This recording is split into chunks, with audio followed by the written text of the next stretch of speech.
Commerce Alive Today presents Big Lots.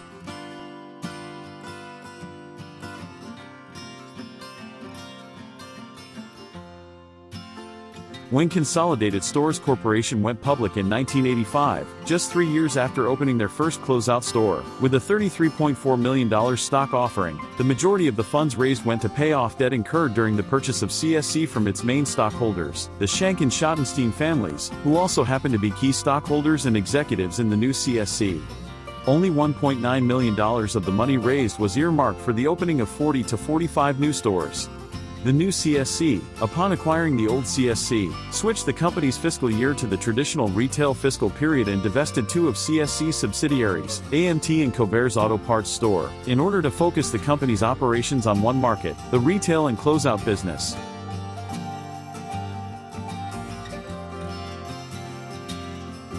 CSC hit the jackpot when they opted to expand their closeout wholesale business into retail.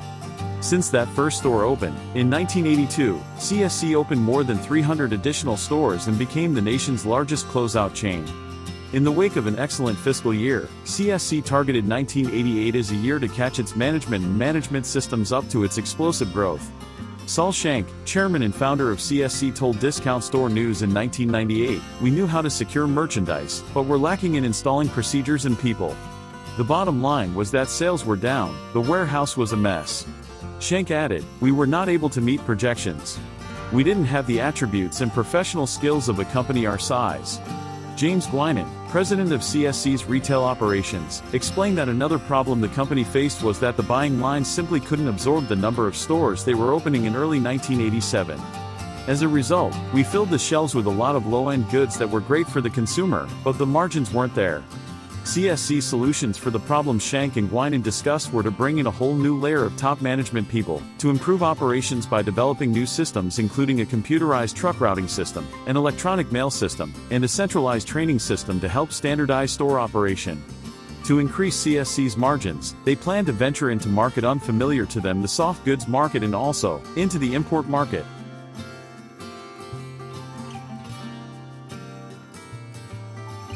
When CSC was named, by Discount Store News, one of the 10 most profitable chains in 1994, it seemed that the changes and improvements that the company had instituted had indeed improved operations and margins. CSC continued to open retail stores across the United States. Stores in the Midwest were routinely called Consolidated Stores, while stores opened in other regions of the United States were called either Big Lots, Odd Lots, It's a Deal, or All for One.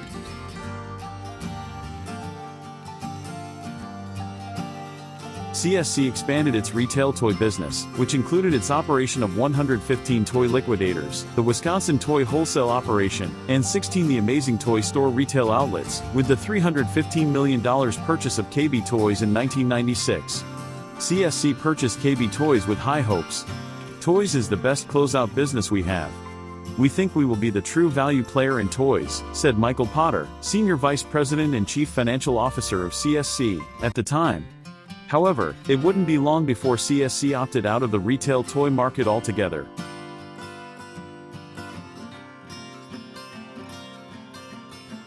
CSC's expansion was not complete with its latest purchase. The company needed more distribution capacity. In 1997, CSC purchased a 665,000 square foot distribution center in Montgomery, Alabama, in order to cut distribution costs to its southern stores. The company also set its sights on improving its furniture business. In 1998, CSC operated 171 furniture departments within its Big Lots general discount stores and had 26 freestanding Big Lots furniture stores. The company planned on opening 50 additional freestanding furniture and 100 additional furniture departments in the coming year.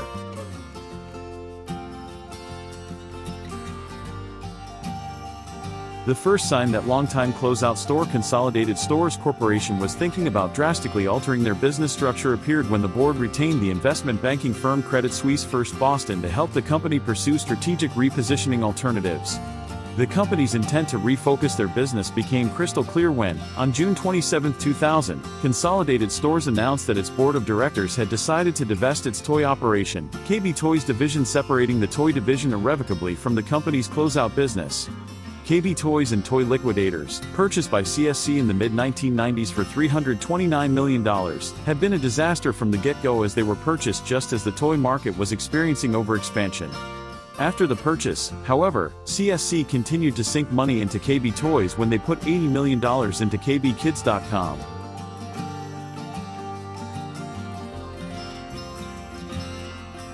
The divestiture was orchestrated quickly, and on December 8, 2000 the company announced that the $305 million sale of KB Toys was complete.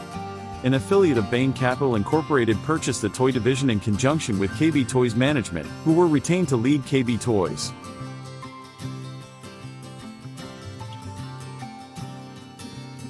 In a press release announcing the finalization of the sale of KB Toys, Michael J. Potter, Chairman and Chief Executive Officer of Consolidated Stores said, "This sale is an important step forward in the strategic repositioning of our company. With the divestiture of KB, we are now able to focus on a single closeout business model, which represents our core competency. As the country's largest closeout retailer, we believe we are uniquely positioned to grow our business well into the future."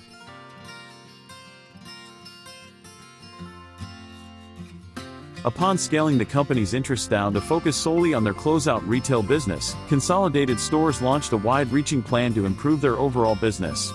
On May 15, 2001, the first step of the process, changing the company's name from Consolidated Stores Corporation to Big Lots Incorporated, took place.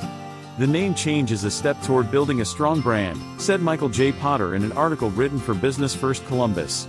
The name change brought Big Lots Incorporated's more than 1,300 stores together under the Big Lots name. 856 stores already operated under the Big Lots name, and the remaining stores who operated as Odd Lots, Mac Frugals and Pick and Save were slated to have their names changed by the end of 2002.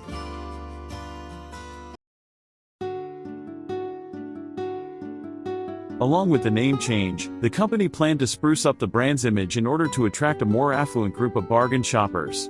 Al Bell, vice chairman of Big Lots, told HFM Weekly in May 2001, "We want to appeal to a broader demographic, to appeal to the customer who wants a bargain but doesn't necessarily need a bargain." Some of the superficial changes that Big Lots made to win over these customers included improved lighting, restrooms and floors. Big Lots invested $80,000 per store to repaint and otherwise improve the stores. Changes to the company's stock of products included plans to expand their home furnishings and seasonal items. The basic plan for upgrading the stores was to make them brighter, friendly and to offer better service. In addition to rebranding many stores, Big Lots intended to open approximately 80 new Big Lots stores in 2001 and launched a customer service training program.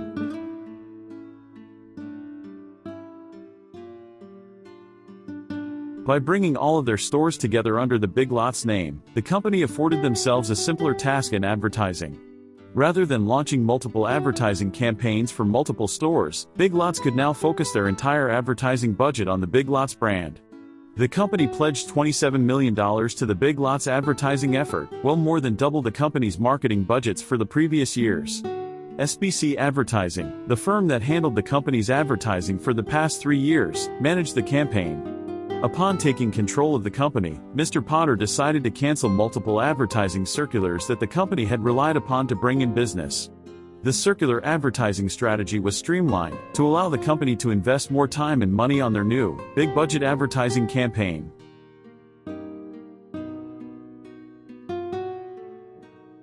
The campaign included 3 new television spots featuring the company's 3-year spokesman, Jerry Van Dyke. The spots followed an introductory TV, print, and radio campaign that focused on the markets where the Big Lots name was new. The TV spots were designed to help cast Big Lots as a meaningful and acceptable alternative for consumers, said David Dennis to Adweek in July 2001, SBC Advertising's president. He continued, noting that the perception to overcome is that you have to hide in the closet and be ashamed to shop at closeout stores. Comedian Mr. Van Dyke had been an effective spokesman as he was known by all generations for his work on both The Dick Van Dyke Show and Coach, which many people watch in reruns.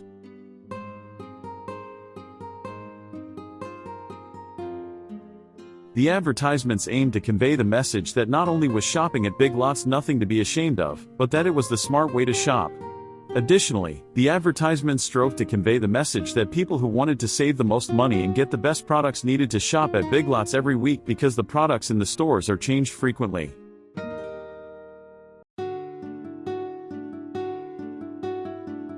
Big Lots faced a $10.7 million loss in August 2001, caused by slow sales, lowered profit margins and the company's continued investment in converting its multiple non-Big Lots name stores into Big Lots.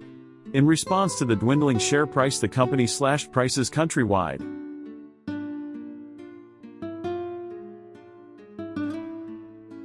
Other major changes Big Lots underwent during the fall of 2001 included an upgrade of the company's merchandising systems. Previously, the stores had been disorganized, products were displayed on shelves with little reason, and the distribution infrastructure needed attention. Big Lots invested in a 300,000-foot expansion of its Montgomery, Alabama distribution center, enabling it to serve over 300 stores in the Southeast. Enlarging and expanding upon the number of distribution centers allowed Big Lots to stock their stores with more items, which offered customers a deal-hunting shopping experience that the company hoped would inspire weekly visits to the store.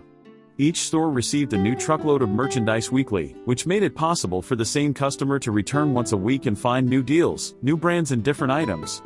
The advertising campaign stressed the fun and savings potential of shopping at Big Lots on a weekly basis.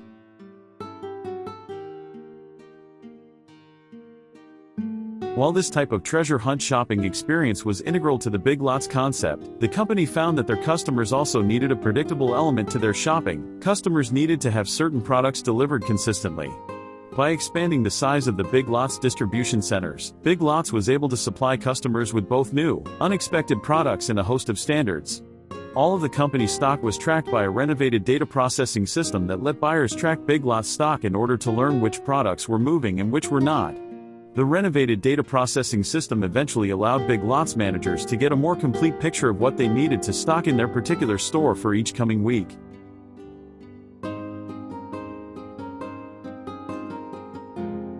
Big Lots also invested in educating and training their store-level employees in order to supply customers not only with more and better organized products but with an improved customer service experience. Joe Cooper, Vice President and Treasurer of Big Lots, told Home Furnishing Network in January 2002, "In today's competitive environment, we can no longer allow basic customer service to be a limiting factor in our success." Through a new customer service program, stores are focusing on operating initiatives that come directly from what customers have told us they value. We are measuring our progress from our customers' perspective and provide incentives that encourage associate involvement and improvement.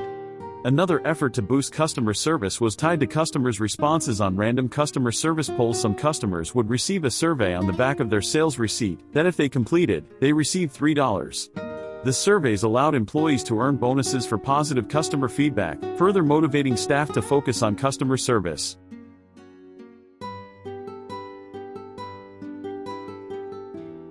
The large amounts of money and attention put into rebranding and improvement did not immediately show a positive financial effect.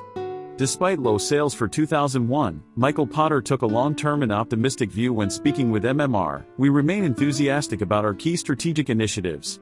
The 204 stores we've converted to the Big Lots name this year have delivered strong initial sales increases.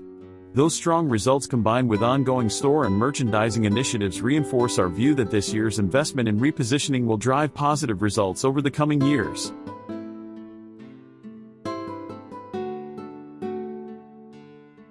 While the stores were undergoing rebranding and new distribution centers were being built, Big Lots expanded its business to include an online, business-to-business store. Big Lots launched its website, www.biglotswholesale.com, in November 2001. The website enabled businesses to shop 16 product categories, sell seasonal specials, and $1 clearance items. Because there was no membership fee to shop the site, it was possible for non-business customers to make use of the site also.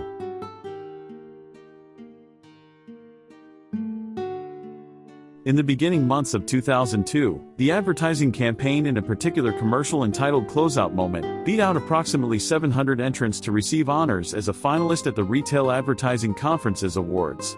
Although the advertisement didn't win first place, it, in the words of Kent Lassen, Executive Vice President of Merchandising, claimed the people's choice. Financially, the advertising campaign and overall company facelift has begun to work wonderfully. The average number of transactions increased 4.3% and the size of the average transaction increased by 9.7%. Consumables, a longtime cash cow for Big Lots, continued to post double-digit sales gains. They already made up 30% of Big Lots sales.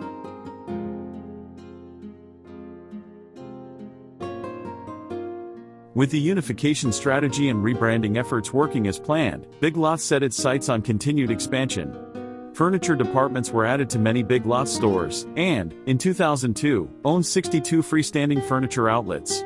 Big Lots furniture departments and stores were instant successes as they consistently carried furniture with brands like Pier 1 and sold the stock at 30% 50% off what customers would pay in the name brand store. When customers became familiar with Big Lots' possible inventory, the furniture segment of Big Lots grew at least 35%, becoming one of Big Lots' most profitable sectors.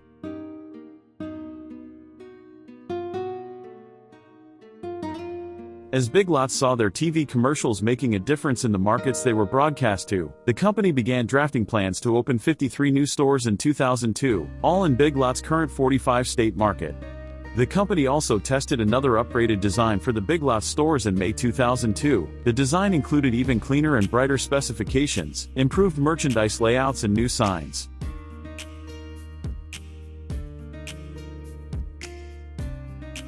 On May 21, 2002, Big Lots reported first quarter net income of $12.2 million, compared to earnings of $0.3 million in the first quarter of 2001. Michael Potter attributed the successful quarter to all of the restructuring and strategic initiatives that the company had undergone since the divestiture of KB Toys. Customer traffic rose every month since November 2001 after falling for 3 straight years. There is no doubt that much of Big Lots' success is due to the leadership of Michael Potter, who took over the company as KB Toys was divested.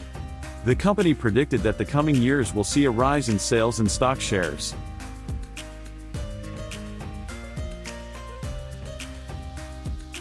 In the later part of 2005, Big Lots closed 170 stores, including all freestanding Big Lots furniture specialty stores. On August 3, 2006, Big Lots announced that it would change its New York Stock Exchange ticker symbol from BLI to BIG, beginning with trading activity on August 18, 2006.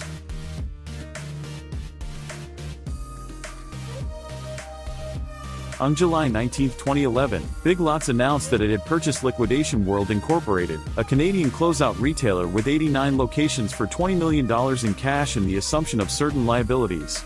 This is Big Lots' first retail venture outside of the U.S. The first Big Lots location in Canada opened in April 2013 in Orillia, Ontario, followed by Burlington, Niagara Falls, St. Catharines, and Thunder Bay, all in Ontario as well. Big Lots exited the Canadian marketplace in 2014, citing poor sales.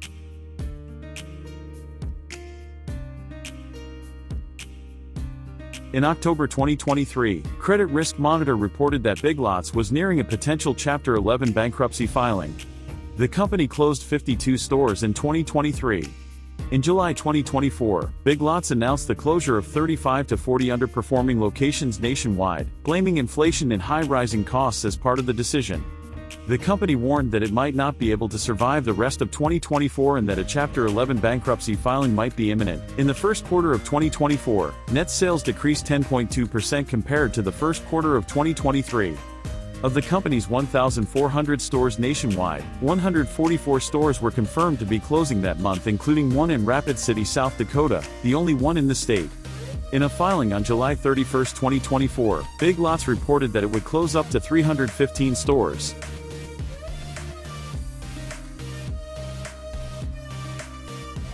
On August 12, 2024, Big Lots has agreed to pay retention bonuses to keep 4 top executives on board as the retailer navigates through an ongoing period of operational and financial uncertainty. The company's board of directors on August 12 approved one-time cash retention awards totaling about $5.2 million for the executive officers, according to a filing with the U.S. Securities and Exchange Commission from earlier this month.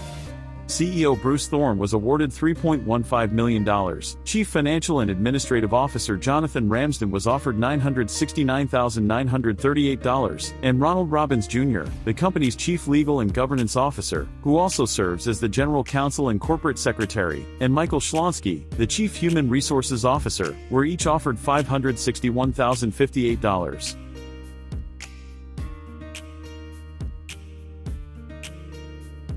On August 28, 2024, Big Lots warned that they could file for Chapter 11 bankruptcy protection within the coming weeks, blaming declining sales caused by rising interest rates as part of the decision. The company is searching for options to avoid a potential filing. The company's stock sank 27% after the announcement. On September 9, 2024, Big Lots filed for Chapter 11 bankruptcy protection, and it's reported that it will close up to 344 locations across 41 states, which it has been revised up from 315 stores from the July 31 filing.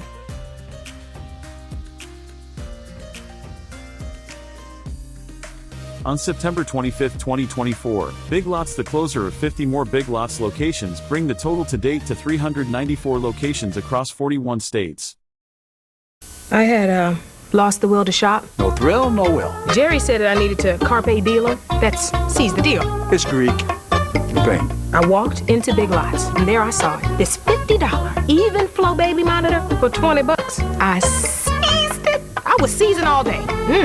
Greatest day of my life. You gotta grab to the closeout, and then pay, and then leave. Big Lots. Brand names, closeout prices, happy people. Now I can carpe diem with the best of them. If you have any fond memories, please indicate it at the comments below. Thanks for watching, subscribe, and like.